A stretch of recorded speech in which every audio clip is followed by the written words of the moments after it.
পৰা বহুত মানুহ আপোনাৰ পুলিচে কাৰায়ত্ব কৰিছে বাংলাদেশী কৈ পেলাই। এই মানুহখিনি আচলতে বাংলাদেশী হয় নেকি?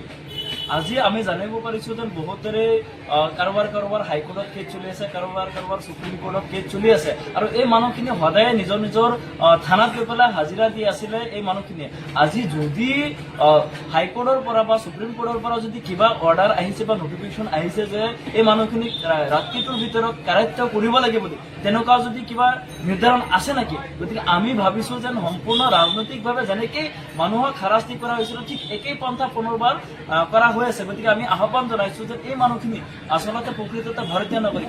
যদি একে পৰিয়ালৰ যদি সকলো মানুহ যদি ভাৰতীয় নাগৰিক, তেওঁলোকৰ যদি তিনি পুৰুষ যদি ভাৰতীয় নাগৰিক, আৰু এজন মানুহ কেনেকে সামান্য নামৰ তাৰতম্য থকাৰ কাৰণে সেই মানুহখিনি কেনেকে বাংলাদেশী বা ধৰ্মযুক্ত নাগৰিক হ'ব পাৰে? গতিকে আমি ধিক্কাৰ জনাইছো মোচাৰ ফালৰ পৰা। এই মানুহখিনি ভাৰতীয় নাগৰিক হয়, এই লোকক লৈ পেলাই ৰাজনীতি কৰাটো বন্ধ কৰিব লাগে আমি আহ্বান জনাইছো। অনতি পলমে আমি আমাৰ মোচাৰ যি দাবী আছিলে যেন গাঁৱে লোক আদালত পাতি ডিপুটাৰ সমস্যাটো সমাধান কৰিব লাগে, অৰ্থাৎ ডাউটফুল যিটো চিটিজেন আছিলে সংজ্ঞাযুক্ত নাগৰিকটোৰ সমস্যা সমাধান কৰাৰ কাৰণে আমি বিভিন্ন সময়ত দাবী উত্থাপন কৰি আহিছিলো। আমি ভাৰতৰ প্ৰধানমন্ত্ৰী ৰাষ্ট্ৰপতিকো আমি বিভিন্ন সময়ত দাবী উত্থাপন কৰি আহিছিলো। গতিকে এই ক্ষেত্ৰত আমি ভাবো যেন গাঁৱে লোক আদালত পাতিলেহে ডিপুটাৰ সমস্যাটো সমাধান হ'ব। এনেই ইয়াক লৈ পেলাই ৰাজনীতি কৰাৰ কোনো মতলব নাই। আজি ডিটেনশ্যন কেম্পৰ কোনো প্ৰয়োজন নাই বুলি আমি ভাবো।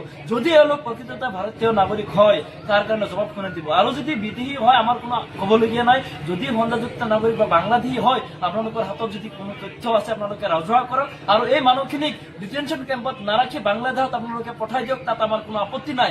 কিন্তু মৃত্যুৰ পিছত মানুহ কেনেকে ভাৰতীয় হৈ যায় তেনেকুৱা উদাহৰণ আমি পূৰ্বতে পাইছো। বিগত বৰ্ষতো তেনেকুৱা হৈছিলে, আৰু পিছত এজন মানুহ ভাৰতীয় নাগৰিক ডিটেনশ্যন কেম্পত মৃত্যু হোৱাৰ পিছত এই পৰিয়ালক কেনেকে সম্ভাৰ দিলে তেওঁলোক ভাৰতীয় বুলি। গতিকে এনেকুৱা বেকৰ ভাওনা কৰাটো কোনোপধ্যেই গ্ৰহণযোগ্য নহয়। আমি সদায় আমাৰ মোচাৰ স্থিতি সদায় স্পষ্ট। আমি কোনো বাংলাদেশী পক্ষপাতত নাই। যদি বাংলাদেশী আছে তেওঁলোকক বাংলাদেশত পঠাই দিয়ক, তাত আমাৰ কোনো ক'বলগীয়া নাই। কিন্তু বাংলাদেশী নামত নিৰীহ মানুহখিনিক অত্যাচাৰ কৰিব তাত কোনো পধ্যেই মোচা সহ্য নকৰে।